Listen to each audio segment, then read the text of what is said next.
You're listening to another great podcast in the MyMac Podcasting Network.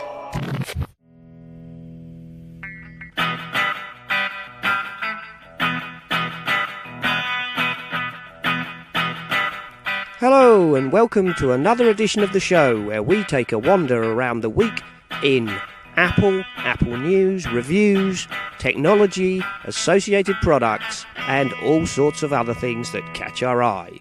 This is another episode of the Essential Apple Podcast.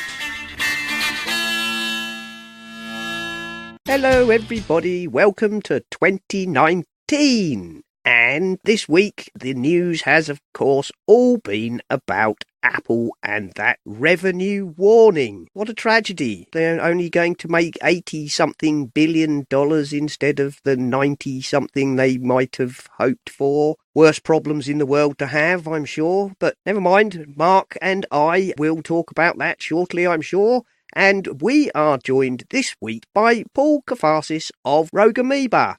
Hello, Paul. Welcome back to the show. Hello. Thank you. I suppose we should start with the usual British thing. What's the weather like where you are? Well, I'm looking at sun, but it's about 33 degrees out. So when I checked the news this morning, there was a warning of black ice. So I have not stepped foot outside the door because I don't want to fall on my butt. No, that's a good plan. What do you mean, man? Is that but that's your fancy schmancy blooming Fahrenheit, that is, isn't it? Right. Sorry, what do I need? It's right around zero. Yes, I was going to say, that's just a touch above freezing. So there we go. It's what you'd expect for a January day. Dull it's and Britain. You are right over there then, Paul. Fair plays. Why is it? Why do you use Fahrenheit over there? Why don't you come across to our side and use Celsius? Oh, we could do the entire show on this. I am on board with the metric system except for Celsius, because Celsius to me does not. There's no difference between like 20 Celsius and 25 Celsius. That's a huge difference. Here, 30 is cold, 60 is nice, 90 is hot. We've got a good range. Oh, I've heard this. What was it? Your man Casey Liss had exactly the same argument. It's like, it's only like, American football where you have such preposterous scores because everything needs to be a bit bigger over there, surely. It's like, it's a close game of 99 versus 93. Well, we're quite happy with 2-0. We're very British about... Well, you're happy with 0-0, which makes no sense to me, but we won't even get into that. But at least when we've done 0-0, that's done in the space of about 90 minutes, unlike your baseball games, which can go on for about a quarter of a decade. But somebody's going to score. It's gonna at least wind up 1-0. Is there any statistical proof on this baseball? You think there are still games going on that are tied up? In a draw, let's go on to DuckDuckGo. But it's true, it's like American football. It's like, we had rugby, what did you lot do? Think, you know what? Bone-crushing people with, man-on-man contact isn't enough. We need to add a bit more death into it. I can't argue with that. I can't argue with anything except the only one I'll plant my flag in the sand on is Fahrenheit. I'd be happy if we were using the metric system. I'd be happy with I stopped watching football quite a while ago. Baseball and soccer, I think you got a good argument as to which one is slower. But in most leagues, particularly major baseball leagues, a tie is broken down after 2 extra innings. So you're not happy with the draw. Someone's got to win. Yes. That plays. So that means an example of such a game is the Washington Nationals versus San Francisco Giants in 2014. That was played for, and I quote, a record 6 hours 23 minutes. Yep. That is a lot of beer drinking time. And is there a problem there? Touché, sir. Touché. You have me on that one. But then you don't have pints, do you, over there? You have litres. Sorry, say again? So when you go to your local watering hole, do you have pints or do you have litres?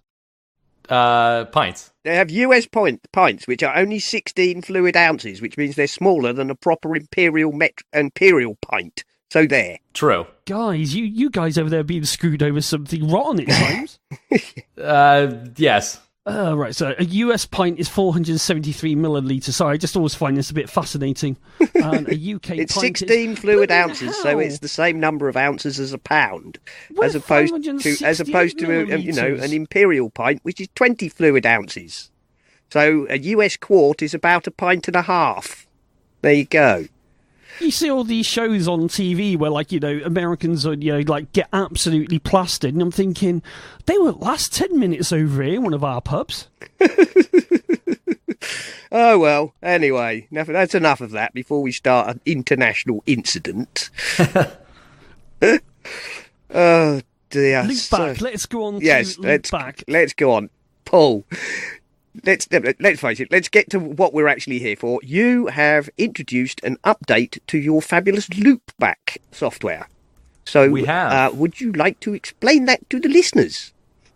Oh, jeez, no. All right, then, thanks. That's yeah. that's the end of the show, then. Right. Oh, it's a quick one this week. Sure. So Loopback is a tool that we made, let's see, it is 2019 now. Just to remind everyone, it's 2019 now. And Loopback, we released the very first version 3 years ago.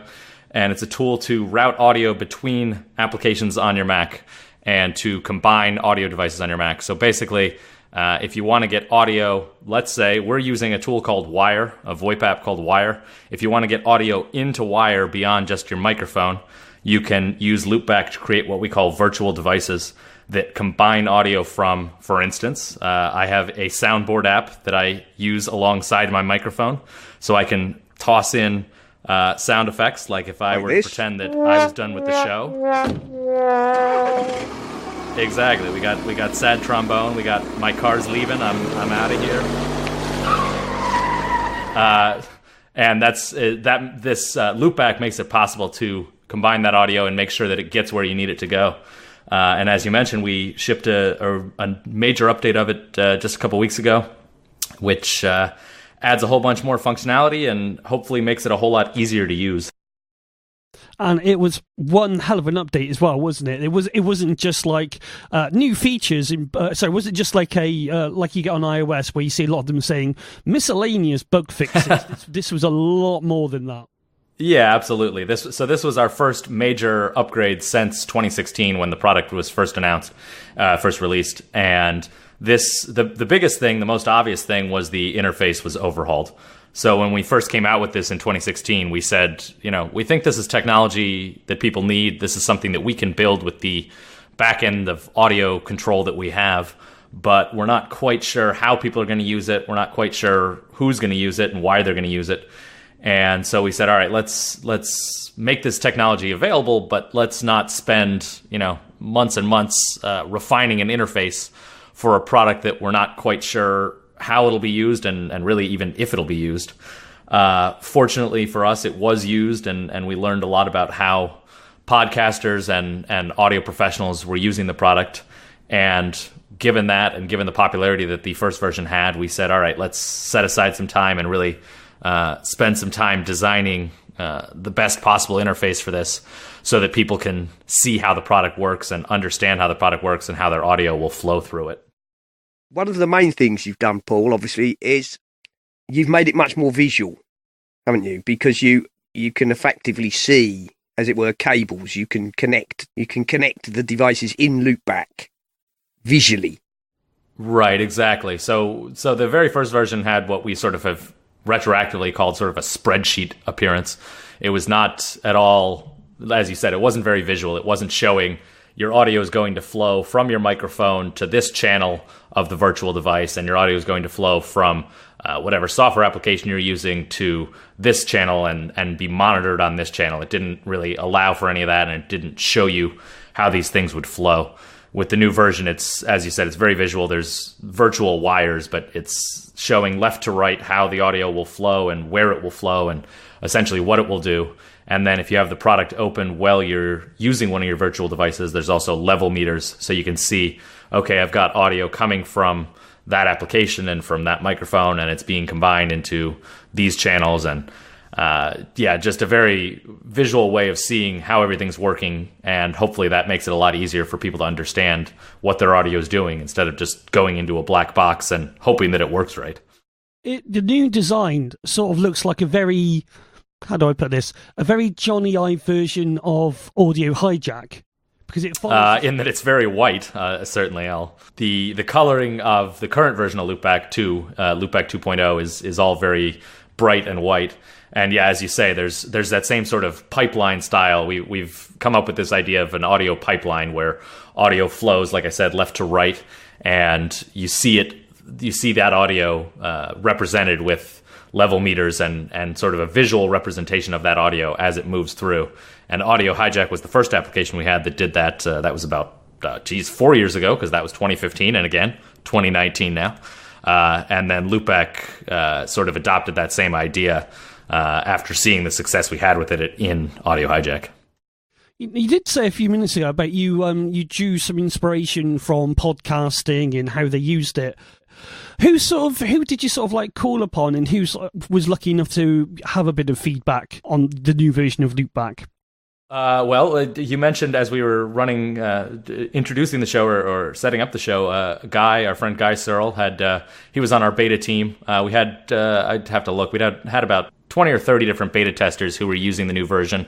And we sort of, sometime, I'd say about early last year, we plopped down the new version in front of them and said, okay, this is sort of what we're planning, but try it out, tell us how it works, tell us what you're missing, tell us what you think we could add or what we should take away even. And it was, sort of a cross-section of people that were interested in the product, that were already using the first version, and people that were hopefully going to be interested in the product once it was updated. So we often do sort of an open call for beta testers. In this case, we actually had some users who'd been vocal about Loopback 1 and said, this is great, but I need such and such, or I'd love to use this, but I can't because it's missing this feature, or even, this is great and I don't really need anything. And we certainly don't want to, with a new version that sort of massively overhauls the product, we don't want to leave too many people behind with changes that we make. So we wanted to make sure we had people that were already satisfied with the product and hopefully are even more satisfied with the new version. So yeah, like I said, it was a cross section of various podcasters, and then also audio professionals who are using this for their day job, in studios and things like that. If only I had that audio when I threw a few ideas at you quite jokingly, and you said to me, the amount of times I've heard people say it would be perfect for me if. I kept that audio, damn it. Yeah, that's the last time you were on, if you remember. Not actually during the show. We were talking about, you mentioned people writing to you about fishing, saying, Yep. And somehow Mark managed to lose that piece of audio because he was going to bundle it up and use it, as a sort of an after show, but he lost it somewhere along the way. But yeah, that was the bit where you said, if everybody writes in and says fishing would be perfect if it had just this one extra feature, but everybody has a different feature, and if I everyone's got a different if I incorporated them all, it would end up like Photoshop. It would be monstrous. It'd be Excel or Word, exactly. I mean that's certainly something that we see. Definitely with Fission in particular, it's our audio editor, and it's designed to be very simple. And that's one where it's very simple, and that's sort of what makes it useful and great for people. And if you, as you just said, if you add it just needs this one feature, suddenly it's not simple at all. A tool like Audio Hijack, especially, and a tool like Loopback is designed to be sort of a little bit more, we sort of, in quotes, use the term pro or professional, although plenty of hobbyists are using these, and plenty of professionals want a simple tool. But, a tool that is a pro level versus a consumer level.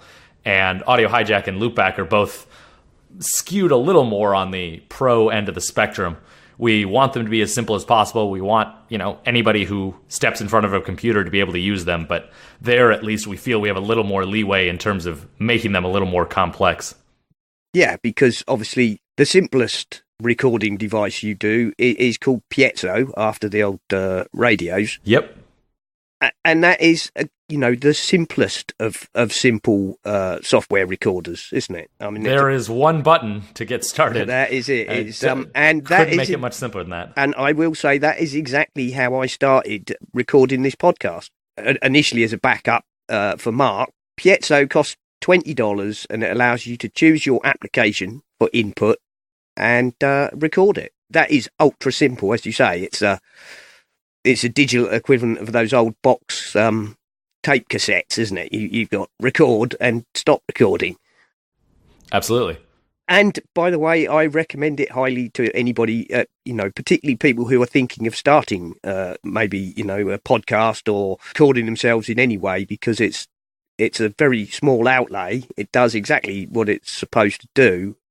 You can build on that. It's an all-in-one solution for a beginner.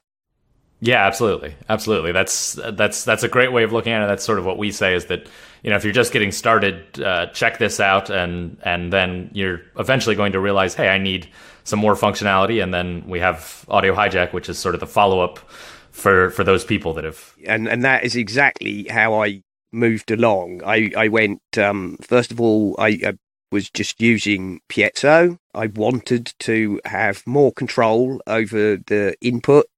So, I moved on to Audio Hijack, because obviously that allows you to add things like a noise gate and you have a volume control and so on. And Loopback, of course, just makes life easy I'll be honest, lovely as Loopback 2 is, it's unlikely that I'm going to upgrade, but that is because what I do with Loopback is basically I create about 3 virtual devices, and for throughput, yep, I have a virtual device called input for voice over IP. I have a virtual device called output for recording, and I have another one which I use to pass stuff from Farrago to the recording, and that's all I need to do with it. So as lovely as all the extra features are, they don't apply to me. But conversely, though, to counteract that, and I'm sure Paul's chomping at the bit to stamp in here, the people that will buy them will know the value of them. I've just had a look at the upgrade pricing, because I've only got a CIRC upgrade code. Damn it! And I didn't realise you were offering such a generous discount to the people like me who are going to upgrade. Yeah, so I mean, the first version was $99. It's still $99. This is, as I said, it's more on the pro end of the spectrum. It's something that people are using for tasks that often are making them money. Podcasters who have a higher end show that has advertising and that is potentially earning money, and so then the upgrade is $49 from the first version. I'm not denigrating it in any way whatsoever. I'm saying for my personal. Even the first version had took care of everything you needed.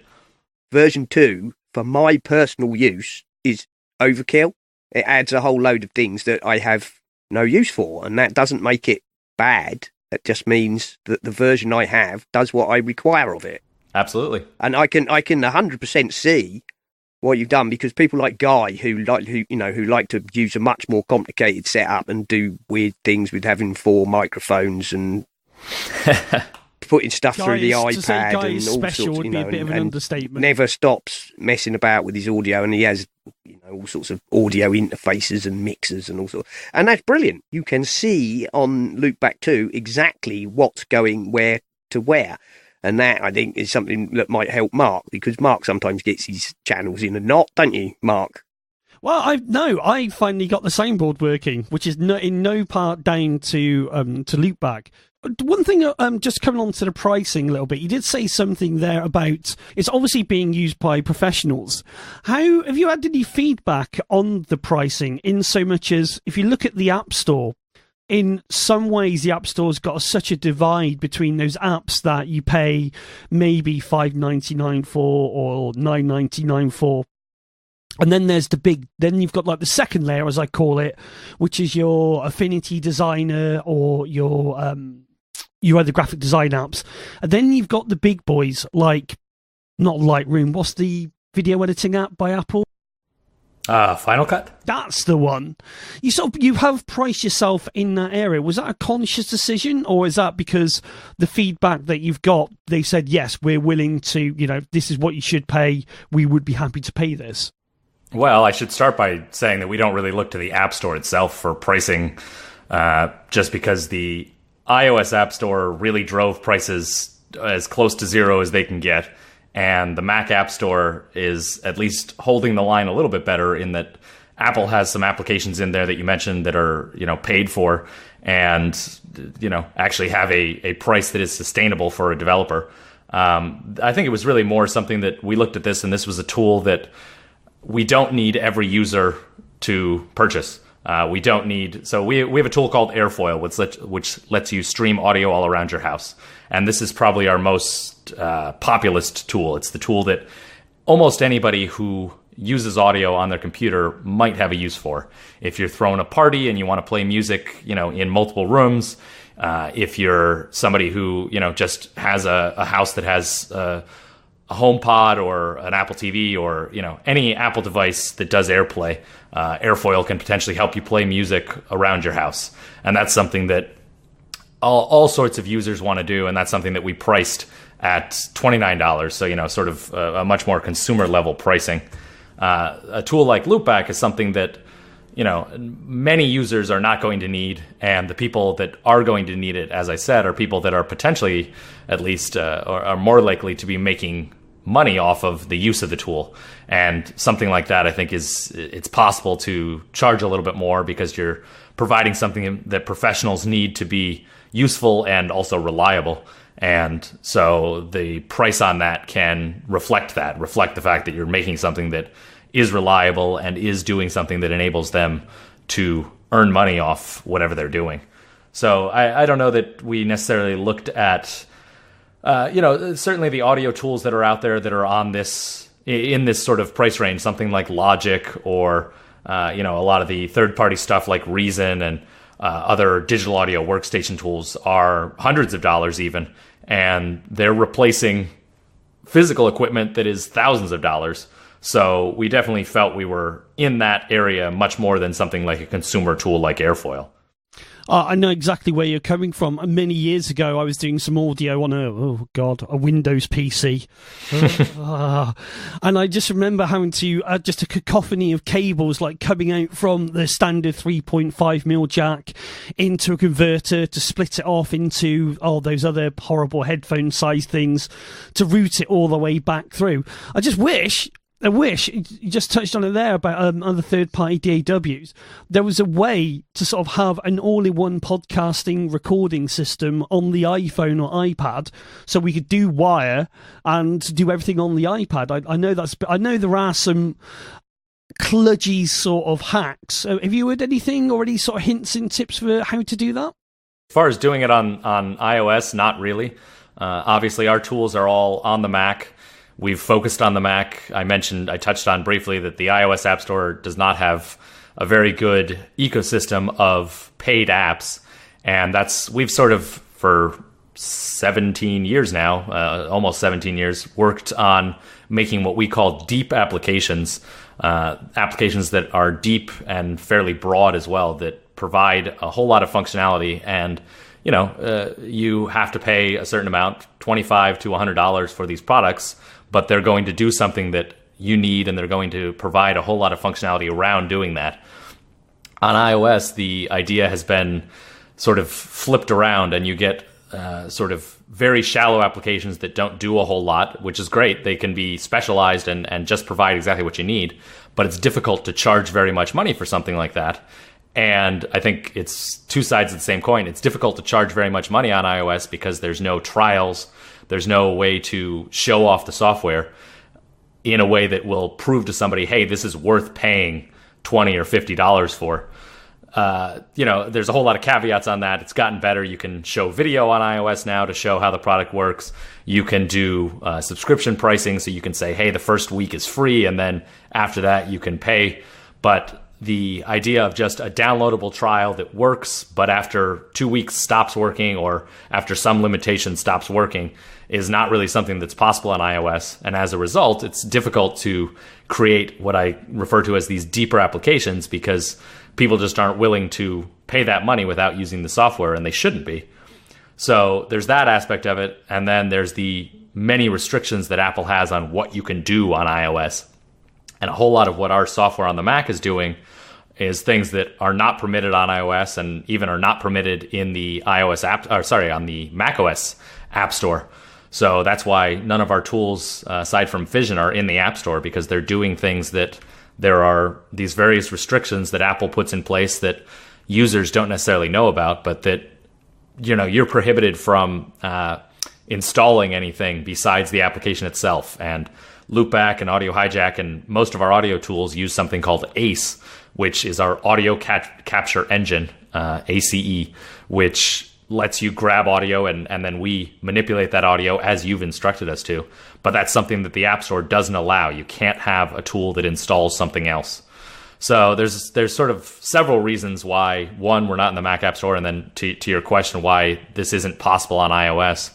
But there's definitely, as you said, there's ways around this, and there's hacks that make it possible to do this, but it's not really something that is straightforward or that works the way you would want it to.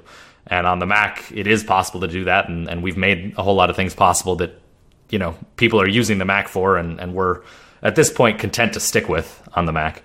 Touching on Sandbox, again, I am no developer whatsoever, but a few things you've just said there make sense, because just looking at the Panic blog, it was good to see some of the, I wouldn't say call them old apps, but apps that have been around since, well, they're old and well respected, like Transmit, the FTP client, that came back to the App Store. So the Mac App Store, yep. Yeah. So do you think Apple are sort of looking at the apps like Transmit and maybe your good selves and thinking, well, how can we sort of, you know, undo the sandboxing tightness, should we call it? Yeah, so you mentioned sandboxing, and that's certainly another issue that I hadn't directly touched on, that, you know, this is limitations on the software and they need to be able to fit in what's called the sandbox, and some of what we're doing doesn't fit in there either as far as the audio capture goes. I think definitely at WWDC this year and leading up to that, there was a lot of discussion of the Mac App Store itself in contrast to the iOS App Store. The iOS App Store, regardless of the issues that, you know, I see there on pricing, there are hundreds of thousands of applications and they are popular, and whether or not there are a whole lot of people making good businesses out of it, besides doing things like games where there's pay to play, there are certainly plenty of utilities to do all sorts of things that people want. The Mac App Store, by contrast, has been sort of, at this point it's better, but a year ago I might even go so far as to call it sort of a wasteland, a barren wasteland of not a whole lot of applications. And the stories you heard over the past, since the sandboxing regulations went in, several years ago, and got more strict, it was all applications leaving the App Store. BB Edit left the App Store, Transmit left the App Store, our own Piezo left the App Store, and that started out as a tool that we really wanted to get audio capture into the App Store. And pretty quickly after that, the sandboxing restrictions came in, and it was no longer really possible to do what we wanted. In the past 6 months to a year, Apple has definitely been looking at this and saying, all right, we need to, or we want to, make the Mac App Store more vibrant and more of a thriving ecosystem. So they approached developers like Panic and Barebones and others to get that software in there and sort of, hopefully, I think in their eyes, make the Mac App Store more of a destination for finding software. The thing to me is that some of the changes that they've made are certainly the changes that they've made are certainly positive for the developers who came back. Obviously, that's why they came back. But I'm not yet convinced that it makes a whole lot of sense. The Mac has how many years worth of 35 years at this point worth of independent software and 10 years of the Mac App Store. So it's something where there was a whole lot of infrastructure in place to get software onto your Mac. You don't need the Mac App Store to get software. On iOS, your only option is the App Store to get software, short of jailbreaking your phone, obviously. But it's something where the Mac was already a place where you could download software and try things out and, purchase from independent vendors such as ourselves and many others. And so the Mac App Store was filling sort of a hole that didn't necessarily need to be filled. It's something that Apple might want to fill, but it's not something that, to me, feels as necessary. So, I'm interested to see what they're doing with the Mac App Store, and we certainly have a small number of people who say, I'd love to buy this. I wish it were in the Mac App Store. And we say, well, unfortunately, the restrictions there prevent us from doing that. We're always looking at it, and we're always watching what Apple's doing there. And if it makes sense to be there, we will be. But right now, it still is not possible to be there, and we'll see what happens in the future, to your point of, what are they doing as far as opening this back up? You've probably answered this 1,000 times before, and I probably haven't heard you on the podcast when you've done, but I'll ask it anyway. When you left the App Store, did it make that much of a difference to you in hindsight? As far as Piezo goes? In general. Right. So the biggest thing, so when we left, we actually didn't really publicize this. We didn't say, okay, we're leaving the App Store. There've been a few apps that said, enough is enough. We've had issues with X, Y, and Z, and we're tired of dealing with it, so we're no longer in the Mac App Store. We didn't really publicize this. We removed the product, and the only way to get it was directly from our website after that, and that's now currently the only way to get Piezo. And in a year later, so I'm trying to think of the exact dates. I think it's either 2 or 3 years since Piezo left the Mac App Store. It's at least 2. A year after, we looked at the numbers and we saw that we had actually earned more revenue after leaving the Mac App Store. And the biggest reason for that was unit sales were slightly down. But if you sell 90 copies of something and get to keep almost all of the money, or if you sell 100 copies of it, but Apple takes 30% of half of those sales, you're losing money based on that revenue that they take, that percentage that they take.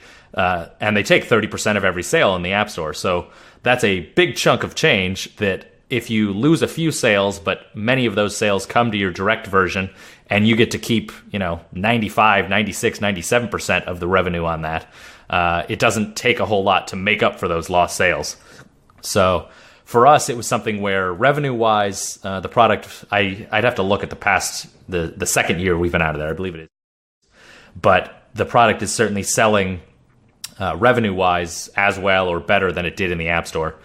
And just in terms of the headaches of dealing with the App Store, look, every time we release a product, release an update, for everything that's not in the App Store, we can say that morning, hey, we just fixed this bug. We want to get this into people's hands as quickly as possible, and this is an important fix. Let's spend the next 2 hours testing it and put it up on our website, and then like that, we can release it.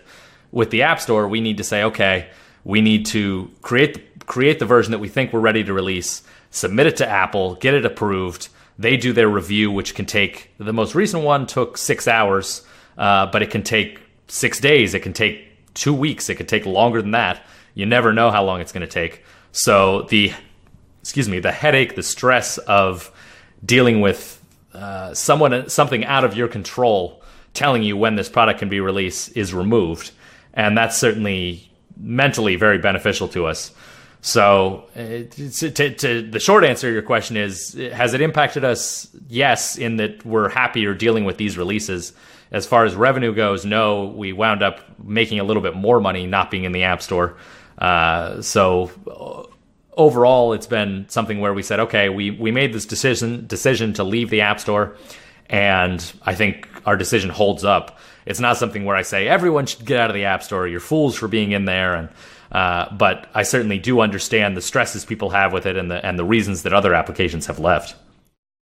Just as a small thought experiment then, let's say there were no restrictions and you could go back into the App Store and you only had to sacrifice 15% of your revenue. Because I think that was a deal that Netflix got and somehow got leaked, wasn't it? That they were only paying 15% commission. Well, no, because right. the subscriptions work on... The subscriptions are 30 and then 15 the second year, but my understanding was that Netflix was getting 15 from day one. Netflix have pulled out altogether now. They've done the same thing. They've said, we're big enough that people will come to us regardless. So right. I subscribe to my Netflix through iTunes, and that will continue to be paid that way, apparently. As an existing customer. Yes, but no new customers will be able to sign up via the iTunes store. Right, you'll have to go to the Netflix website, and then once you've done that, you can just sign into your account. The really goofy thing about that, and this is all on iOS, but they are not if you download the Netflix app and you don't have a Netflix account, you've never used it, they are not allowed to just link you to their website and say, this is what you need to do.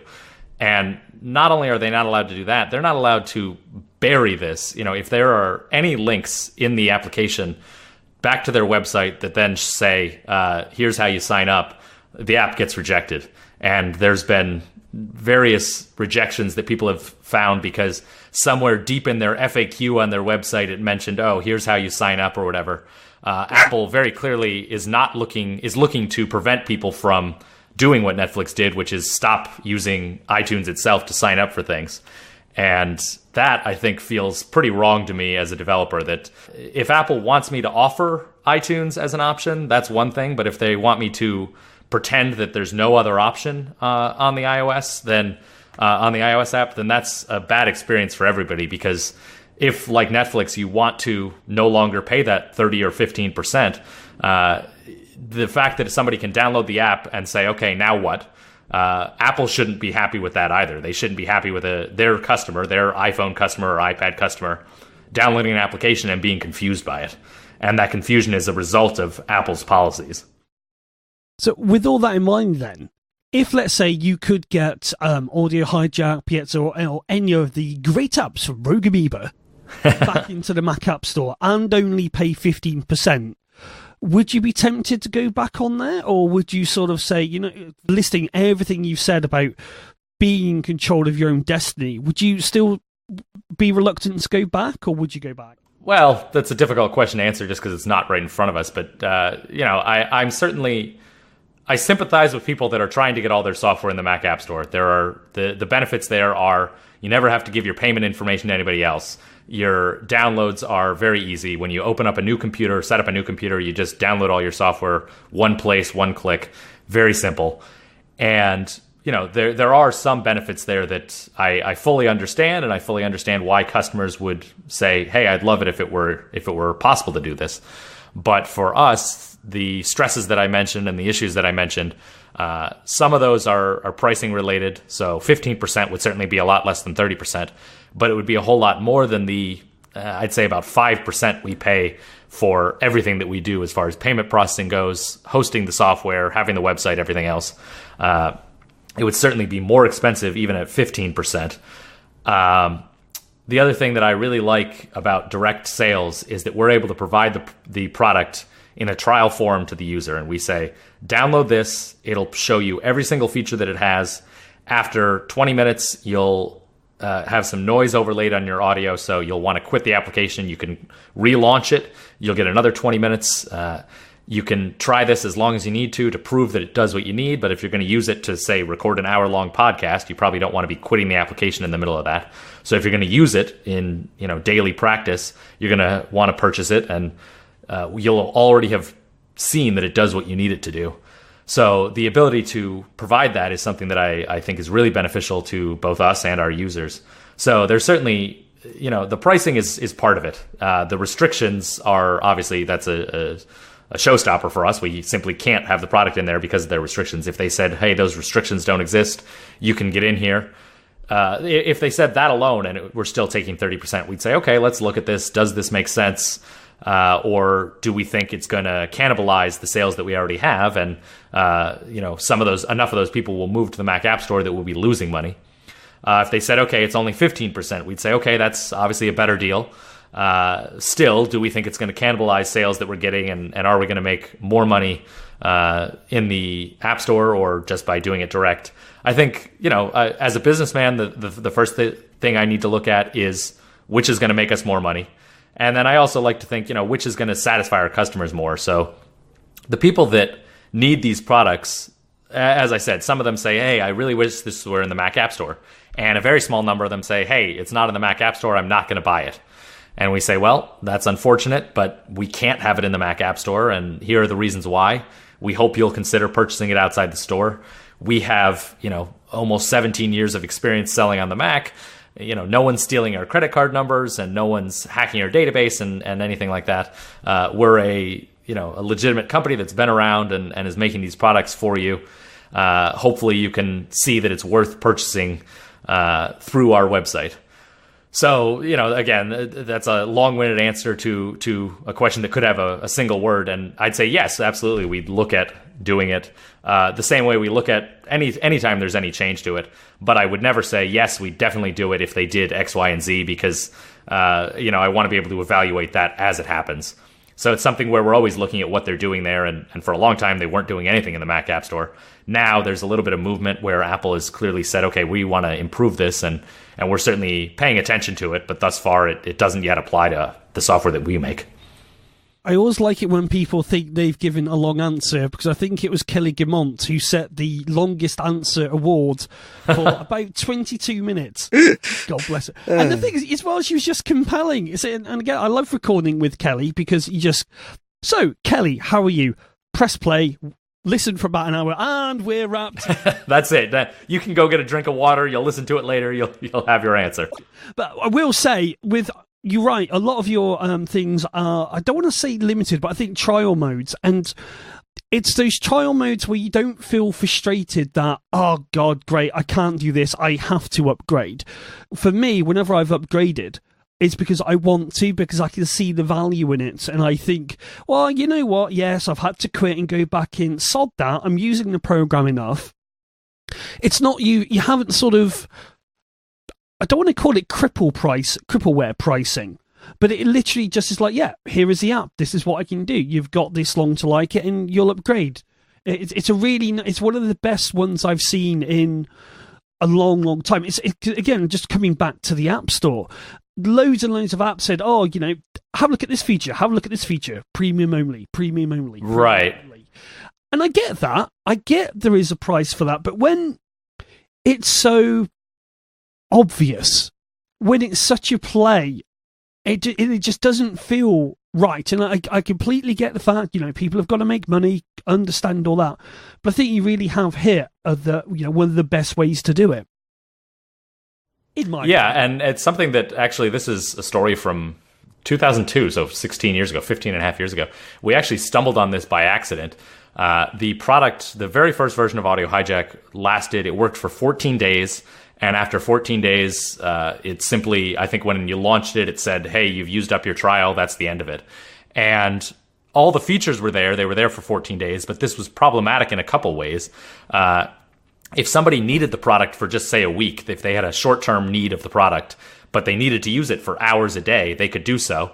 And then after 2 weeks, they no longer needed the product anyway, and they didn't pay for it. And so obviously we didn't earn the money off something that someone was using for, quite a long time. And then obviously, more to the point for customers, you might try something today, January 6th, and you might a week later say, oh, right, I gotta see if I'm going to use that. And you might try it for another 10 minutes. And then a month later, you might say, oh, there was that tool. I should check that out again. And if the trial is overly simplistic, it will say, well, you tried this January 6th and it's now February 6th. The trial was only 14 days. You can't use it anymore. And we never want to do that. We want the customer to have the opportunity to evaluate it as much as they need to decide if they want to purchase it. That line is really, can you evaluate it as much as you need to, but as soon as you know that you need it and you're using it full time, then you need to pay for it. And that's sort of what trials are always trying to hit. But the very simple, just 2-week trial does a pretty poor job of that. It's pretty coarse. It's pretty basic. Then the next one that people did was every day that you use it counts as a day. So if you used it January 6th and then the 13th and then February 6th, that would actually only count as 3 days. And if you have a 14-day trial, then you've still got several more days to evaluate it. And that's pretty good. That's certainly better. But as you mentioned, what we want to hit on is all the features work. You can try this as long as possible, as long as you need to, but you're going to be annoyed because you're going to need to quit the application. And you're going to realize, hey, you know what? I'm using this. I should pay for it. And so going back to what I said, this was something we sort of discovered by accident. I think the first version of Audio Hijack 1.0, 15 and a half years ago, I think that after 14 days just didn't let you use the software at all. And then pretty quickly we said, all right, after 14 days, we'll do a noise overlay. So after 10 minutes, the first 14 days are completely unrestricted.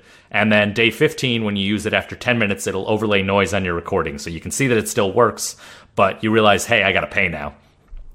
And the accidental part was that some version some update that we had, 1.6, 1.65, something like that, lost the 14-day trial. So just from day one, it restricted you to that 10 minutes of unadulterated audio and then overlaid that noise. And we didn't even notice that we had done this. I think it might have even been sort of a bug that the trial limitation got adjusted in a way that, we didn't intend to. But we saw sales jump off this minor update that, fixed 3 bugs and, as I said, introduced one by accident. And basically people went from, okay, I have 14 days to use it and then I need to pay for it, to, I can test it out, but I need to pay for it day one. And that led to an increase in sales where we said, what just happened? Sales, I don't remember the numbers at this point, again, 15 years on, but if they went up 50%, that's pretty noticeable. And we said, okay, what did we do? What did we change here? Because we know it wasn't the 3 bug fixes that we released with this. And it turned out that it was this trial change that from day one, you needed to purchase the software if you're going to use it extensively. And ever since then, now, for the past 15, 16 years since then, we said, all right, let's design these trials such that, again, you can see every single feature, you can test every single feature, you can make sure it's going to do what you need it to do. But if you're going to actually use it, you're going to need to pay for it. And that's really worked out well for us.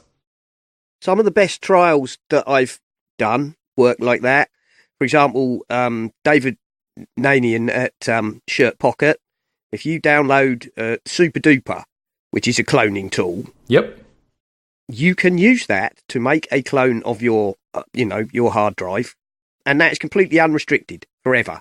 It says, right, you're happy, you can download it, and you can use it to make a clone of your hard drive, and never register it, never pay for it, nothing. Fine. Of course, that is restricted to making a complete duplicate from scratch of your hard drive. If you want to unlock the feature which makes it useful, if you want to, I need to do something with my, let's say my parents' Mac, and I need to make a clone. You can download Super Duper, you can make a clone, you can do whatever it is you need to, move it to another machine or wipe their machine and reinstall it and then put their data back, whatever. And that is totally free. If you want to use it as a regular backup solution, of course, that is a terrible way to do it because a complete clone takes hours. So what David says is, but you can use this tool totally free forever. But if you want to use it on a regular basis, you're going to want to give me the small amount of money that I ask you for. And that allows, the smart update. The smart update, yeah. So basically where it reads through and says, right, none of this data here on the hard drive has changed since the last clone. So I only need to copy across the data which is new. And you can't do scheduling and you can't do, there's all these other things that you're going to want to do. But it's great because you can download it, look at it, use it to make clones, one-offs, and never pay for it. But, of course, once you start using it, you say, about the second time you use it, you think, well, I'd really like to be able to schedule this and not have it take 6 hours because it reclones the whole thing. Oh, well, how much is it? I don't know, $29 or something. It's like, right, put in your thing. Thank you. Right, thank you. You are registered. You are unlocked. And away you go. That's and the same way, like you do with audio hijack. Is it audio hijack or fishing? I can't remember. The one that overlays the sound. It's all of them, actually, yeah. Similarly, I think it was Opinion, which was an iOS recording thing. I started off on that. Yeah, which had and that again, that was free, wasn't it? You could use it for free, but you could only make up to 10 minutes of recordings. If you wanted to unlock, extended recordings, you had to make the in-app purchase. But that's great because you do, Mark started out doing Rampant Mumblings, which was a show which was on that basis never longer than 10 minutes. Until he wanted to get longer than 10 minutes, and then he had to pay to unlock mistake. It, and then it wasn't 10 minutes anymore. I've always thought that's a very good way of trial, much better than you've got 14 days. Because as you say, if you download something and it's 14 days flat, either you can use it for 14 days and then say, oh, well, I've finished that project and so never pay for it. Or you've got the other extreme. You put somebody like me, maybe only really has time on a Sunday afternoon to play about with this thing. So, yeah, you download it, you look at it, you go back and look at it the second time, a week later, you go back the third Sunday and it says, now your trial's expired. And you've probably only spent an hour playing with it. So there we go.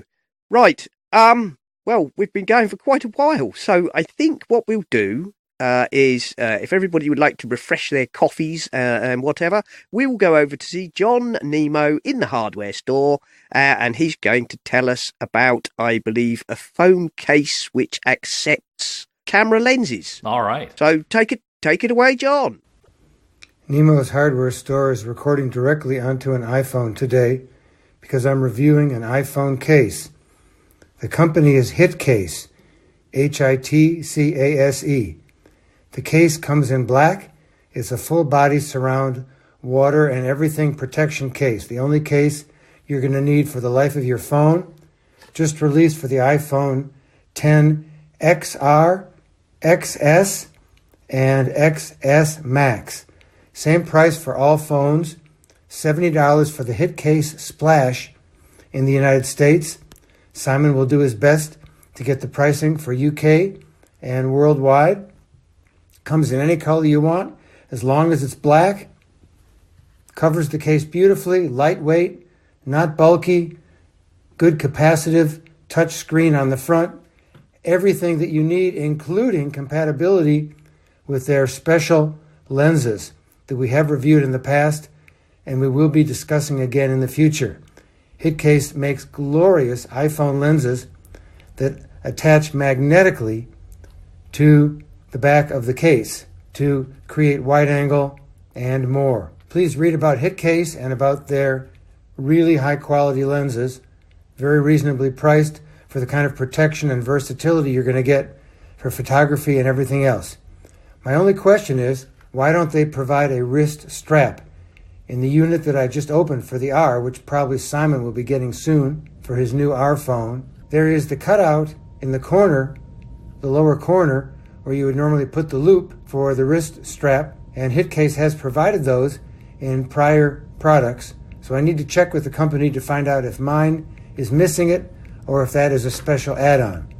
But with or without it, the Hitcase Splash will give you moments and hours and years and drop-proof, waterproof, dust-proof, and versatility for photography. Lots more good stuff coming 2019.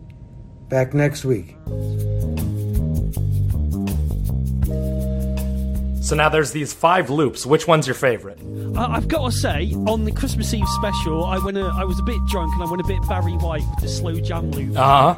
I felt like I should be saying things like making sweet love to all the podcast listeners. In fact, you probably heard all that. In fact, let me just go through one.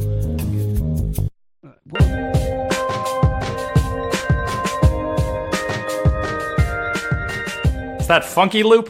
I feel like I should be out on the streets. There should be like a montage of me Yeah. on the road here with some Converse on, going, yeah, boy. See, funky loop, I was expecting Chic Le Freak, and what's it called? Freak Out. Okay, that one's my favorite. That one's the one that I like the most, but... I do like the way, though. They are slightly generic, but they're not what I call gaudy generic. Does that make sense? I feel like they've got a little bit to them, but they sort of could fade into the background pretty easily. You don't really need to pay too much attention to them, but they sound like what you want them to sound like. It's funny, actually. Our designer, our graphic designer, is the one who made those loops. He's not a musician. He's got obviously a little bit of musical talent, but he's not somebody who is in a band or anything like that. He just fiddled in GarageBand a bunch and made these, and we sort of fiddled around with them, and it turned out very well.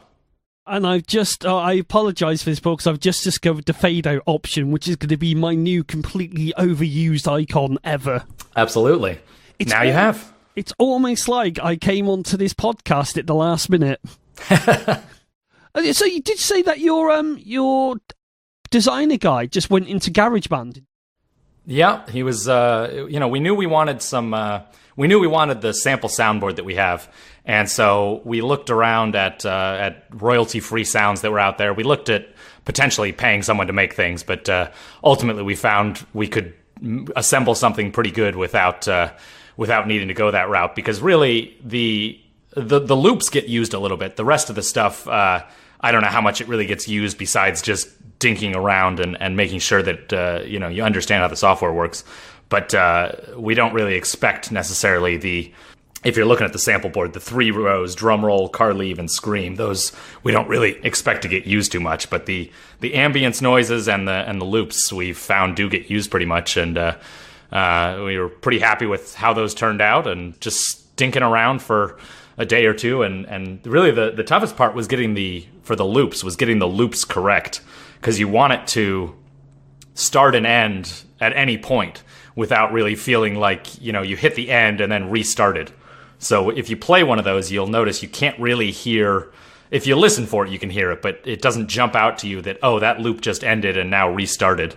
And you haven't got any plans to do like the iOS thing of, here, you can buy a new Loopback for We thought about it. We thought about sound packs and things like that, but we've not heard from any particular user group who would say, oh, what I really need is sounds for, we've heard from, let's say, tabletop gamers, so people doing like Dungeons and Dragons who are using Farrago. And that's really cool, but we don't necessarily want to provide them with, these 25 sounds.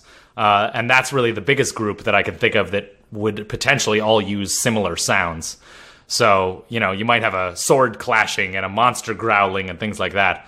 That's a group that potentially we could sell an add-on to, but for the most part, it's not something where we've seen one group that we'd say, oh, they would buy, rock noises, or I don't even know what it would be. So, you could probably put me in the lines of the people that would buy like an audio pack, because this is the thing. It's so hard to find quality not free, but that doesn't cost the earth music. Right. Because you go out and you spend hours and hours and hours looking. When you've got like an app like this and it comes with quality sounds, to me, as a punter, I'd be thinking, right, well, the stuff that they gave me for free wasn't too bad, so the premium stuff wouldn't be too bad either. Yeah, absolutely. It's definitely something. I mean, right now so Farrago came out just under a year ago, and we had 2 big updates in April and July, I think it was. So we've been, working more on the software itself to get it to be as functional as we want it to be. But that's certainly something that, Farrago 2 could easily have a feature that was, hey, new sounds and, more loops and more audio effects for you. That's definitely something that I would say more so than selling sort of an add-on. I think it'd be something that would be part of an update and probably a paid upgrade. But yeah, I remember I was part of the tri-leaf for Farrago, and then I updated, and then I saw the banner. You could continue using Farrago in trial mode. It's like, damn you! But it turns out I struggled to get my soundboard working anyway for the longest time, because just to go into a bit of podcasting stuff, I use Audio Hijack that then routes into Loopback into Audio Hijack, but then I have to remember to start recording, because then when I go into Wire, for some reason the audio doesn't pass through to Wire unless I'm actually recording. Okay. No, I have that actually. I have to be recording, but I don't. Paul knows I don't actually record in Audio Hijack, so I have to turn Audio Hijack on, so I have the white button showing. Right. Otherwise, it won't pass the sound through. Oh, right. I see. Yeah, because you're the way you're pulling the audio into Wire. Well, if anything, that's almost a feature, though, right? Because you can never forget to record. Salesman, ever the salesman. I will admit, I am gutted I lost the audio from my last interview I did. You dropped Icecast. Nicecast, yeah, right. Sorry, yeah. Do you want to just tell us a little bit about how that decision came about? Was it an easy thing to do, and just a little bit about that, if you want to? Now incorporated into Audio Hijack, isn't it? It's no longer a separate thing. You added it right. So let's see, end of February last year, we said, all right, at this point, we are ceasing development of Nicecast. We actually refunded purchasers back to the beginning of the year. So only since 2017 has anyone purchased Nicecast and paid for it. So that was something where we said, well, we're stopping development of this. We don't want to leave people in the lurch having just paid for an application that no longer works or no longer is developed anyway. It does still work. That was something where Nicecast was a tool we made in 2003. It was the third application we made, but it was our second longest running because the second application we made is no longer in development. It was something where this was a tool that in 2003 was very necessary if you wanted to do audio broadcasting on the internet, on the web. And there just was no good way to do that as far as a simple way to do it. Nicecast, as its name might imply, is built on top of Icecast. Icecast is an open source broadcasting backend. But setting it up, especially on your Mac, was incredibly difficult, and making it continue to work was incredibly difficult. And then the other half of it was piping audio to it, so getting audio into that broadcasting solution.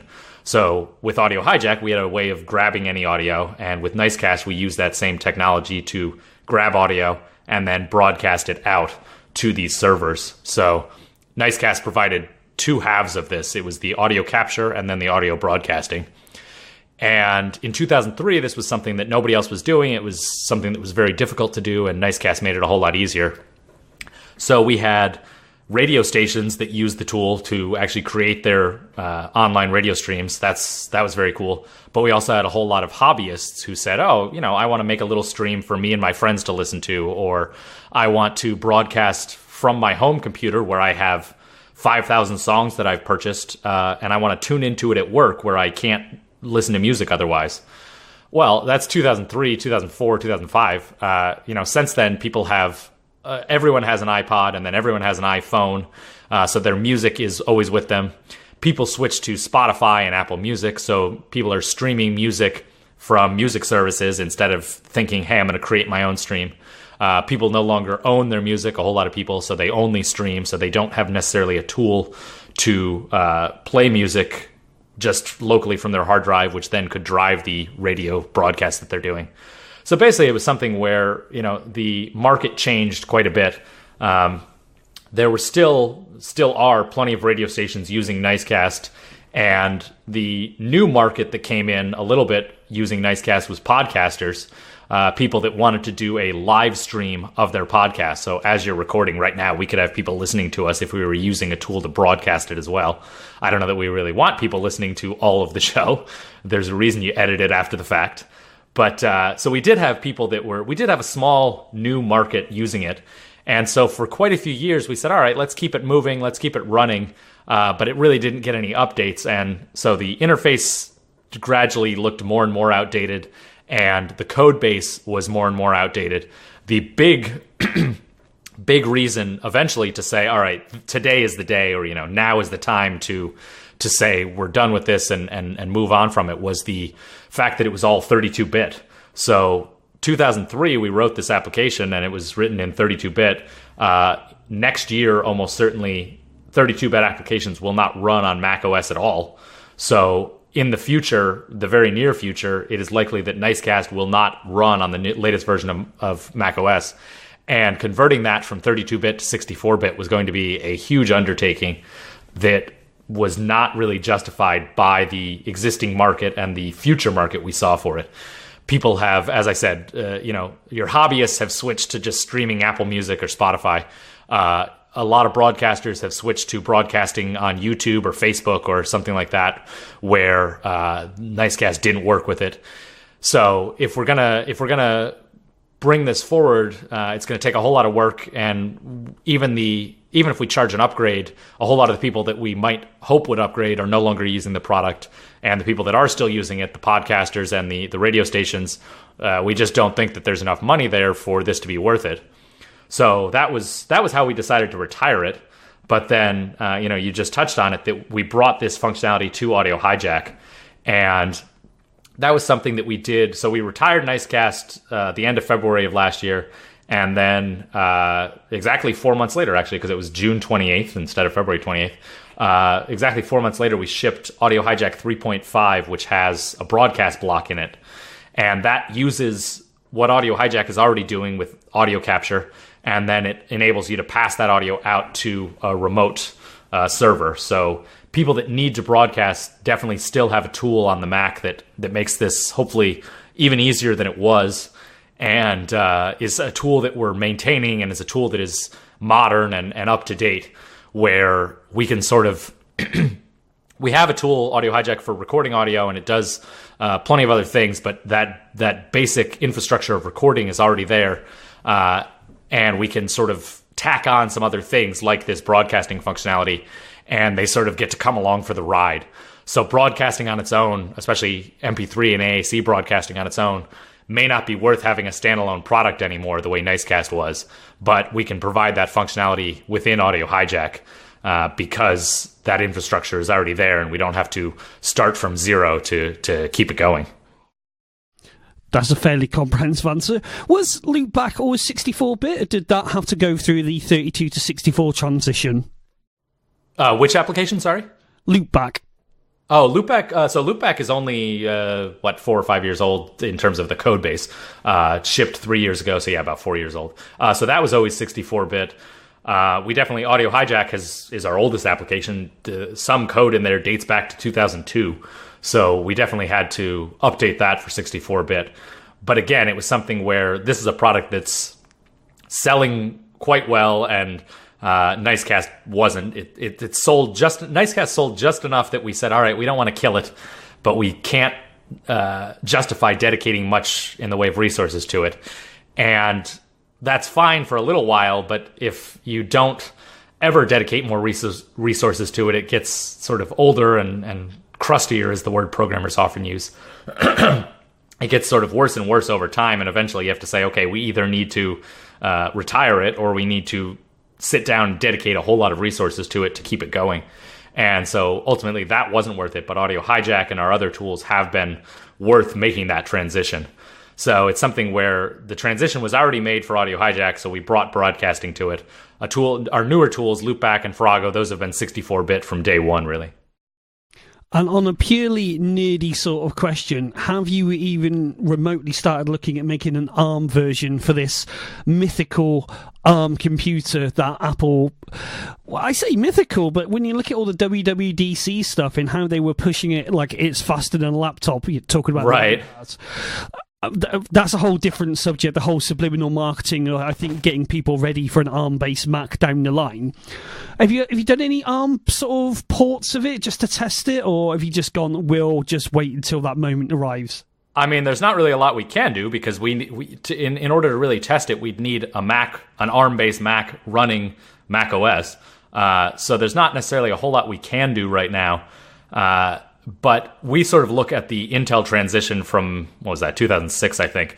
And that was, it certainly wasn't, I think they might have pitched that as like, in an hour, you can have your application running on Intel. And it certainly was not quite that simple for us. Some of the low-level things that we do took a little bit longer to bring over to Intel. And it definitely was not, a snap of the fingers to bring it over there. But it was certainly not terribly difficult to get the software running on the new platform, because of the things that Xcode did, the developer tools that Apple has.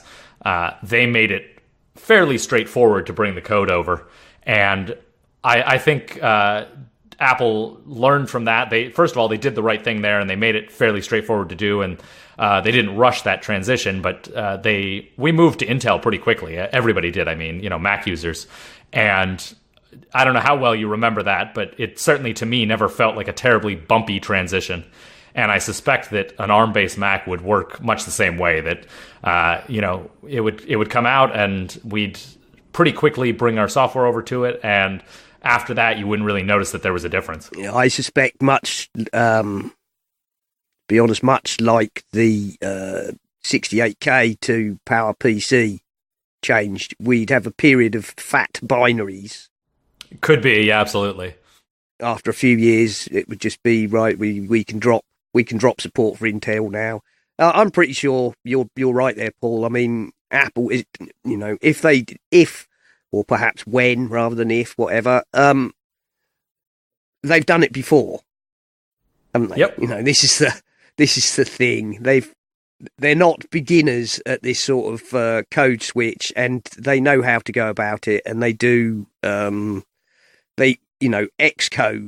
That does all the work for you. So, well, I'd fight back on all the work. Not quite all. Yes, Right, I know. I don't. Yeah, not literally all the work, but it does a large amount of work. Absolutely. For you. Well, don't forget, we've got this, what's it called, app slimming, or what is it, what, I can't remember the feature. It's one of those things I get really excited about, and it's the only thing I go, oh, that's interesting at WWDC before I forget all about it, is when they deliver the binaries that you need, app slimming or something like that. App thinning. You're thinking of app thinning, yeah. Yeah. That's that's for downloading, isn't it, where it and yes, again, if you're all right, not necessarily for if you were talking about an ARM-based Mac, and obviously there would be some overlap. I guess stuff in the App Store would be able to detect what version you are and simply send you the correct version. I think we'll probably have to splice that in somewhere along the way. No, I've got a plan. In fact, I might even do an old live stream of editing the podcast using Ferrite. Because I've been wanting to do that, so I might just sort of stream it live. Because I'm sure that what people really want to see on the internet is someone doing a lot of cutting and pasting and splicing audio. I think that'll make... Well, come on, I've seen worse. I mean, I got sucked into it again, like watching a man driving a car. Now, admittedly, it was in the Swiss Alps. It wasn't too bad, but it's like... Oh my God, I think I've been unemployed for just a little bit too long now. Now you know. And was this on YouTube that you saw the Swiss Alps video? Yeah. I find YouTube has these recommendations, and I don't go to YouTube that often. I certainly don't go there to watch content, but I will wind up there to see something short, and then the recommendations that they have are too good, and I'll say, oh, you know what? I got 5 minutes. Let me watch that bit from SNL or whatever it is. And suddenly 20 minutes later, I say, oh, geez, all right, let's close this window because I'm wasting way too much time here. Yep, it's like the SpongeBob SquarePants, like 3 weeks later. Yeah. And it's just that horrible thing of, you know what? I'll watch it after this next one. And there's a guy that I've been watching now. It's called the Jimquisition. Link in the show notes, and he's a really good video critique about the industry, about gaming, about the whole sort of Ubisoft, and the thing is, he's got such a good back catalogue. I'm in that mindset of like I'm trying to binge watch it like a Netflix series. But it is really no. So that's what I'm going to do. I'm going to live cast. If I can work out how to do it, because I've got to stream. Oh, yeah, because you've got to do audio capture, video capture, and I'm sure someone will watch it. But yeah, that's my plans for 2019. What's your achievements for 2019 going to be, Paul? Oh, geez. Put me right on the spot there. Well, I'll tell you what. We'll get personal on this one. Last year, I broke my foot and I wound up in the hospital 2 other times for various maladies that we won't even get into. So my goal is to avoid the hospital entirely in 2019. Yeah, that sounds like a good plan. Better than me. Yeah. I had to go in on January the 3rd for my annual "Am I going to die of cancer?" checkup. But I'm 10 years down the line now, so I'm sort of used to it. But it's always a nice way to sort of think, you know what, Christmas, the time of indulgence, and then I'm going there to have a pretty life-affirming checkup on things. There you go. God, we've taken the show this tone down. It's all nice and jolly. Well, you broke your foot. I've almost died. Oh, right. Okay, shall we bring it back in? Yeah, well, I think we should go into the that news about Tim's issued a bit of a warning. Yep. With the old profit call. Yep, I think we should. Gentlemen, I hadn't heard anything about this everywhere. We can't avoid it, can we? We're going to have to talk about the disaster that was Apple announcing a likely year-on-year revenue decline. So, really? It's everywhere. But people have just completely lost their marbles, don't you think? Well, I'm looking at the numbers because I saw this, but I'm looking at the numbers. The tech giant is now expecting to report 84 billion in sales, down from its previous forecast of 89 to 93 billion. Yeah. There's only 84 billion, guys. Yeah, only 84 billion. I mean, the sky is falling in. Sure. And the other thing that gets me about this, and I'm not going to put any links in the show for this because it's just everywhere, but people are completely losing their marbles. Apple is a business. They cannot continue to stratospherically grow forever. We all know that they're at the top of the S curve. The iPhone started off in the first couple of iterations, being a minor seller, and then it took off and it went ballistic. And then since the 6 or 6S, it's been tailing off. Now, that doesn't mean they're shedding users. People aren't suddenly throwing their iPhones in the bin and going, this is rubbish, I'm going back to a tin can flip and phone. You're a flip phone. I know there are a few people who are in digital detox, and we've got something about that a little bit later, but people are going on like the world's ending. The stock market has crashed. It's the typical Apple is doomed unless they make a cheaper phone rhetoric. Well, like they bash out every year.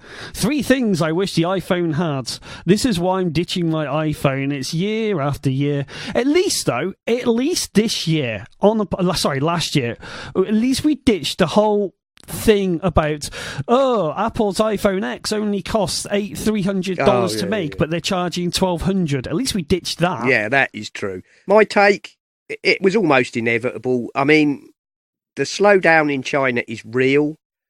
From what I've been reading, I think it was November, in China, there was a 71% fall in retail spending. Just across the board? Yeah. That's apparently the figures for China are approximately a 71% fall in retail spending in November. That is not a recession. That's a crash. That's effectively people saying, I'm not buying anything except what I need to eat. So, yeah, I think that's probably going to have a fairly big effect on... And then everybody's making this thing like it's Apple. I'm pretty sure you're going to find it's going to be everybody, guys. Samsung were already struggling with their iPhone, their phone revenues.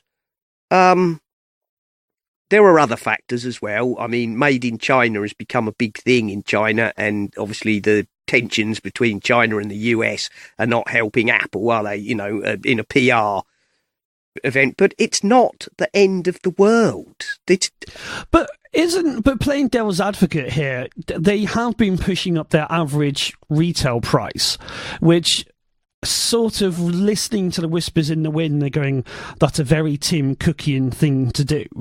Do you think if they sort of had dropped the price, then they would have sold more, or are they doubling down on like what Paul said, sell less but make more? I think the thing there is you have to bear in mind that the 10 series of phones contain a hell of a lot more technology than the 6, 7, 8 series. They've got... Right, they're more expensive because they're more expensive. They're more expensive because they're more expensive. They've got OLED panels, they've got 3D scanning, facial scanning, they've, blah, blah, blah. I mean, the 10R, which I got, is the cheapest because, they dropped the 3D touch from it. It doesn't have an OLED panel. Stephen Sinofsky on Twitter had a really good thread sticking a pin in the sort of fairly facile, I told you, if Apple had sold them for $200 cheaper, it would all be fine. Because, I won't try and put words in Stephen Sinofsky's mouth. He's a far cleverer man than I am. But he knows what he's talking about, and he wrote about a 24-post thread explaining why iPhone pricing and sales is an n-dimensional thing to handle, and simply saying, well, if you just sold them cheaper, everything would be all right. So I will put a link to that actually in the show notes. But no, I mean, what do we all feel? Do we all feel this is a bit of histrionics about nothing? I mean, some people have just been waiting. They've just been waiting for this to happen. So, I almost got the impression from some of the articles I read that you wrote this piece 2 years ago, didn't you? And you've just been waiting for something to happen so you could post it and go, Apple is doomed. Apple is doomed. No, they're bloody not. How much money have they got salted away in the bank? $500 billion or something? It's just, no. Apple are fine. Apple will be fine. I'm pretty sure their services revenue, which obviously they're growing fast, their current annual services revenue outdoes box office receipts worldwide. So there you go. Just their services, that's iTunes and the App Store and Apple Music, generates more cash than all the movies in the world put together. And takes a heck of a lot less work. Yeah, so there you go. That's just to put that in perspective for you. So no, if anything, by the way, not that I have money for such things, but if anything, Apple shares crashed. Buy Apple shares while they're bloody cheap-ish, relatively speaking. You saw that graphic I put in the wire room where, what was it? On one day, Apple prices crashed down 9.96%, down to 142.19. The very, very next day, they were up 4.27% from the 142.19 to 148.26. So that's quite a healthy rebound. Yeah, that's because people with money and who know what they're doing say this is just panic, right? If 10% has been knocked off Apple shares, buy them. Buy them now while they're best effectively discounted. That's how the stock market works. That's how people like Rothschild and whatnot made all their money. They bought shares when they were devalued and then held on to them until they went back up again. I think we've got an investment podcast here, gentlemen. And what I think you're saying is that you should buy low. And then, is there a second? Is there anything else you should do? Yes, I think you should. When the stock is high, should you do anything? Yes, I think you should sell. Low, buy high. Yeah, sell. Yeah. Share Investing 101 with Paul Kafasis and Mark Chappell. There we go. Right, well, that's it. So, wasn't it in the news either today or yesterday that Qualcomm have paid $1.3 billion to enforce a lawsuit or something like that? Great journalism here in China to stop Apple physically selling products. So not only is the market dropping off a bit, Qualcomm paid $1.3 billion to enforce a patent ruling that means Apple can't sell certain iPhones. Yes, yeah. I mean, that Qualcomm Apple thing is going to get very messy. I'll tell you that. That's going to get ugly. Oh, the only thing that did concern me about it, actually, is Donald Trump said Apple would be fine. Everything's screwed. That's it. Apple is doomed then, as Donnie says it'll be all right. Take it you're not a Trump supporter then, Paul? I am not. I'm not going to get into this. Yeah, I'm not. No, there we go. That's enough. I don't think we've ever had anyone on the show that is a Trump supporter. It just makes you think, who actually did vote for him? Well, one thing you need to also realize is that plenty of people who voted for him are no longer supporters. Yeah. His numbers are, if the election were today, he would not win. If the election were almost any day but the day that it was, he would not have won, So we've done politics, we've done money. Next up, religion. Yeah, there you go. Let's just go through all the tropes. Well, that's the thing. So, can you say Happy Christmas, or is it a very festive period to you all? So, this is interesting to me. So, do you know why Brits say Happy Christmas as opposed to Merry Christmas? Are you aware of the background of that? Nope. So, I learned this very recently. Apparently, Merry Christmas was thought of as if people were merry, it often had to do with drunkenness, and so some more conservative people said, well, we don't want to facilitate or encourage that drunkenness, so we're going to say Happy Christmas. This is in England. In America, you say Merry Christmas. But I learned this because I was at a party, and this is very strange, but they had a little chalkboard, and you could write a message on it. And I wrote, Mary whatever. And a friend of mine liked this, and because she was Jewish, we had a Muslim friend there. We had people that celebrated all different holidays or no holiday. And I just wrote, Mary whatever. Have great whatever you want to have, whether it's Christmas, Hanukkah, any holiday or no holiday. And she put this up on Facebook, big mistake, and she got responses from a couple cousins she's Jewish, but a couple of her cousins are fairly conservative Christians, and they were offended by this message. And they believed that it was taking the word Mary, which is only used with Merry Christmas in their minds, and stealing it and basically ridiculing their holiday of Christmas. Oh, dear. And we could not believe this. We initially could not understand what even they were upset about, because, as I said, the message was just, Merry whatever, all-inclusive, have a great day. Yeah, have a great time. But we determined that they believed that they owned the word Merry. They would not necessarily have put it this way, but that Merry only applied to their holiday, and such a usage as I had made was offensive to them. And we said, well, wait a minute. In England, they say Happy Christmas, and you can say Merry whatever. Maybe it is most frequently used with Christmas here in the U.S., but so at this point, I have decided that I am going to apply Merry to whatever. So Merry New Year, gentlemen. Indeed. And if you've got a birthday coming up, Merry birthday, and Merry Groundhog Day, and whatever. Merry is going to be used for everything, specifically to take back ownership of this word. Yeah, Merry birthday. Indeed. Well, mine usually is fairly merry, I will be honest. The internet, though, is like somebody somewhere is being offended by something that somebody somewhere is writing on a keyboard. Oh, dear. Right. Well, after obviously that, CES is coming, of course. Merry CES, gentlemen. Merry CES, indeed. What? Oh, Merry Awesome Games Done Quick as well, by the way. If anyone out there is on the Twitch, there is a fantastic week for charity.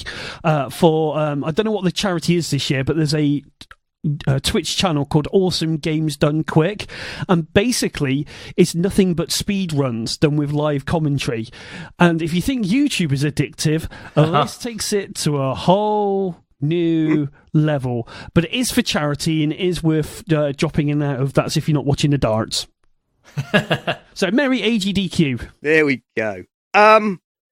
Right, well, CES then. I thought we'd just do a very short piece on CES. What do we expect to see lots of this year? Right, I've got this. I want to see 3D TVs, because I think they need to come back. A bit more virtual reality, a bit more augmented reality, and that'll make me happy. I'm hoping for smart devices. Yes, I think I suspect. I tell you, I think we're going to see more smart devices than we know what to do with. Earlier on, I mentioned, a smart toilet roll paper dispenser. Paul said that's probably smarter than most of the smart devices we're likely to see. That seems like more of an emergency that a device could help you with than the smart refrigerator or the smart tea kettle or whatever. Yeah, see, this is the thing. It could be there. So if you are living with someone, it's got a weight sensor on there, so it knows when. Hang on. Right, I'm painting this idea. A weight-sensing toilet roll holder. So if you live with someone, not only will it send a text alert to your phone to say toilet roll running low, but then it'll also go and order it from Amazon. Yeah, exactly. Get the dash button. I take it you didn't hear the Christmas Eve Crisis podcast where I was playing Russian roulette and I'd run out of household toiletries and I was thinking, can I survive 2 days with my current stock levels? Oh dear! I sometimes wonder why we don't get more guests on the show. Then I listen back and go, "Oh, yeah, that'll be why." I fully expect to hear an endless stream of smart devices, whether actually necessary or not. I reckon we're gonna hear a lot about robots. Anything that can connect to the internet and can be controlled by Alexa, which is probably going to be everything. Have you got an Alexa or anything, Paul? Have you got a Sonos or a Google or the HomePod? Well, I'm looking around. I've got all sorts of stuff for testing. Airfoil can send audio to the HomePod. It can send it to the newer Sonos devices. It can send it through Bluetooth to some of the Alexa devices, Echo devices. So I've got, I'm looking at a cabinet to my right that has several of these things. I have none of them hooked up, though, because I don't have the desire to have an always-on microphone listening to me all the time. Not even for, I don't really think that anything I'm saying or doing is that interesting or what, but I don't know. I just don't feel the need for it. I've got my phone.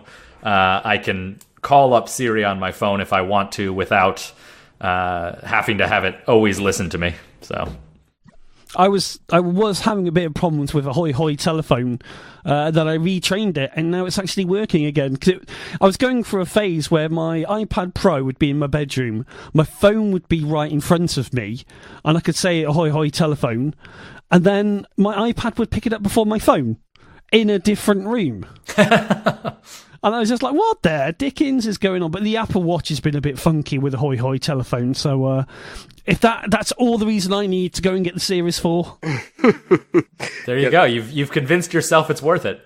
If anyone out there wants to buy an Apple Watch Series 2, please get in touch with the show. Talking of getting in touch with the show, before we go on to anything else, we announced the winners of the Luminar and Aurora. They should be receiving their codes from Maria at Skylum. If you haven't received one, get in touch with me. And I will speak to Maria about it. Also, we have 2 licenses for Be-Light Live Home 3D to give away, one for iOS and one for Mac. I extended the deadline until mid-January, so if you're interested in winning one of those, email the show at essentialapple@sudomail.com. That's SUDO mail.com, and mention the phrase I gave out in the Be-Light interview. Right, CES. Apple put up a billboard. Did everybody see this? This is brilliant. Absolutely. Oh, that's brilliant. Yeah, Apple have put up a billboard in Vegas to welcome people to CES, which says, what happens on your iPhone stays on your iPhone. Yeah. Well trolled. Well, and the best part is this is Apple's only appearance at CES. Oh yes, that is true because Apple don't go to CES. So there we go. That was a good one. That was brilliant. That's definite throwing shade at everyone. Is it like, yeah, we may not our figures may be down, but have a dig at this. what iPhone are you rocking there, Paul? I've got the XS. Yeah. The smaller one, although it's still much bigger than I would like. But yeah, I'm on the upgrade plan because that's my indulgence to myself that I get a new iPhone every year. And has anyone seen the Samsung notch, which is basically it basically looks like a hole punch in like the top right hand side of the screen? Yes, I've seen that. Yeah, I find that more visually disturbing than the notch. Well, and you had the 10 excuse me, you had the 10R, did you Yes, say? I have the 10R, So and is that the first 10 series that you've had? Yes, it is. I had a 7 before that. Okay. And have you noticed the notch in the past month? The first few days I found it visually a little bit jarring, in the same way as I found not having a home button a little jarring. Okay. But after about a week and a half, I don't see it. I don't notice it. I don't, Exactly. I merrily swipe up and down and all the other things that you do instead. The one I thought I would find disruptive was that swiping up from the bottom no longer brings you the, the control center. You now have to to swipe that down from the top right. But like all these things, you think that they're going to upset you. After a week, you don't even notice. The other thing I noticed was when I first picked it up, compared to the 7, it felt huge. Now I pick up a 7 and it's like, why have I got a shrunken toy? But if you went back, the same thing would happen. You'd get used to the smaller size immediately. Give it a week and you don't notice. It's just so. Yeah, I've seen the picture of the one with this sort of hole punch for the camera. And I find that visually more off-putting because you've got a hole punched in the screen, effectively. And I think that would be far more. Plus, I'm not sure that putting the camera, the forward, the facing camera, as it were, offset is a particularly great plan. But I don't know. That's up to them. That is their thing. Tell you what I have noticed more about the 10, because I upgraded to a 10 mid last year, is I did not, yes, I noticed for a while, but what I do tend to notice is I'm reading more of the screen, and it's a little bit weird to see text right underneath my thumb. Because if you had like the home button and stuff like that, you're not used to seeing it. But then when you notice just how big the screen is, that I find more noticeable than I do the notch. I tell you, the only thing I've noticed with this sort of basically no bezel thing is I sometimes go to swipe, with a finger, and nothing happens. And I realise that's because my thumb at the bottom is touching the edge of the screen.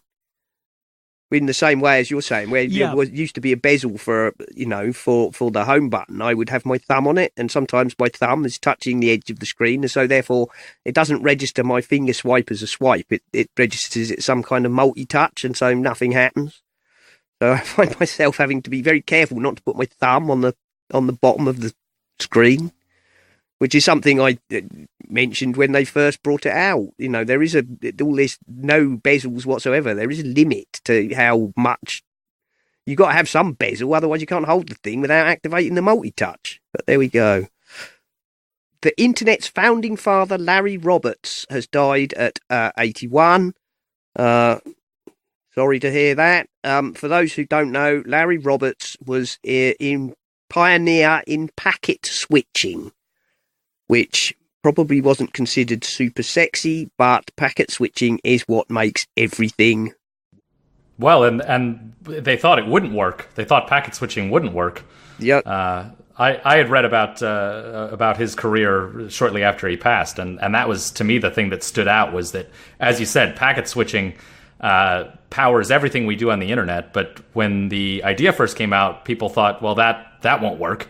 Yep. The concept's interesting, but it won't work in practice. And 50 years later, we're looking at a very different world. We are indeed. A similar story, actually. In some ways, I remember reading an article by the guy who came up with TCP/IP, and as he said, if I'd known what was going to happen when I came up with it, transfer control protocol / internet protocol. If I'd known how big it was going to get, I would have given it a much sexier name. Sad to hear, but I suppose, we're going to get more of those. The people of that generation who, laid the foundations for the technology we have now are, of course, reaching an age where they're going to start passing on. But we've got just a snippet here. A user modded his new Apple Pencil to look, and I say he, I haven't read it properly, maybe it's a she, I don't know. A user has modded their new Apple Pencil to look and feel like a real graphite pencil. On Mac Trust, link in the show. Very clever, very clever. They've made it look like a giant number 2 pencil, as you call them in the US, yellow HB to us in the UK. There we go.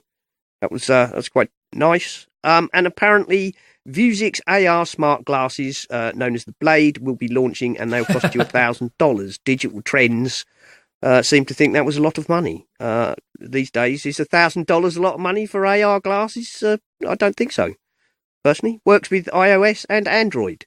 My only take on that is, do you really want to rush out and buy version 1 of a technology that is almost certainly going to get a lot better very quickly?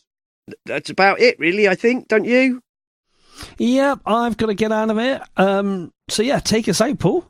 Not Paul, Simon. Wait, no, actually, putting me on the spot. No, so Paul, would you like to tell the listeners where they can find you and all of the wonderful Rogue Amoeba software? Sure. So you can try and type rogueamoeba.com. If you can spell it correctly, you'll wind up at our website. But if you can't spell it correctly, we also own macaudio.com, which is a better way to get to our website. I am on the Twitters as @Serenak, and that's Serenak. The show is @Essential Apple. All of our stuff's over at essentialapple.com. You can find our stuff also on Spotify, on SoundCloud, on YouTube, over at MyMac. In fact, anywhere we can find that will take it, we bloody well stuff it. So there we are. World domination is, in progress. Mark? You can get hold of me at Ocean Speed. If you're on Zwift, Zwift, you can catch me cycling there a couple of times a week. I need someone to ride with, so that's at Shiftlocked on there. And you can find me on the YouTube at Essential Apple, and I will be doing a live stream sometime this week, so you can see me using ferrite for but not for the first time to do a show, but I'm going to try something a bit different with it. So it might go horribly wrong. Tune in. Yeah, it will go. It will. Paul, everything I do goes horribly wrong. And that's a standard bearer of things. If it can go wrong, well, at least it didn't go wrong as what Mark could do. Well, I think that's about it. So until next week. Goodbye. Cheerio, everyone. So long. You've been listening to the Essential Apple podcast, and I'd like to say if you enjoy the show and would like to support us, feel free to go over to the website essentialapple.com, and you will find links to both Patreon and the Pinecast Tips Jar, where you can make a donation towards the costs of the show, or even if you're really keen, you could set up a recurring payment. And thank you very, very much to all the people who already do support us. We really do appreciate you very much indeed. This show is, of course, part of the My Mac podcasting network, where you can find a variety of other shows like the My Mac podcast with Guy and Gaz, the G-Men, Tech Fan with Tim and David, the Nintendo Club podcast, the geekiest show ever, the Three Geeky Ladies, Bart Bouchot's and his wonderful Let's Talk Apple, and possibly some more that I've forgotten. So why not go over to mymac.com, take a look at the available podcasts, and take a listen. Amazon, Google, Apple, Android, iOS, Alexa, Siri, technology, sci-fi, video games, tablets, computers, flash drives, toys, weather, and general silliness. Geekiest show ever, every week on the My Mac Podcasting Network.